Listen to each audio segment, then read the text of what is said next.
Next exercise we will go over are snatch, squat, press.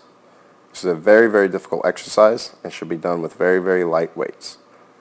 In this exercise, the athlete is going to take the bar off behind their neck, measure their grip out to a snatch grip. The athlete is then going to lower themselves into a full bottom position. From this bottom position, they are going to press the weight to overhead, as many reps as they need to do, and on the last rep, they're going to hold the weight overhead and then stand erect.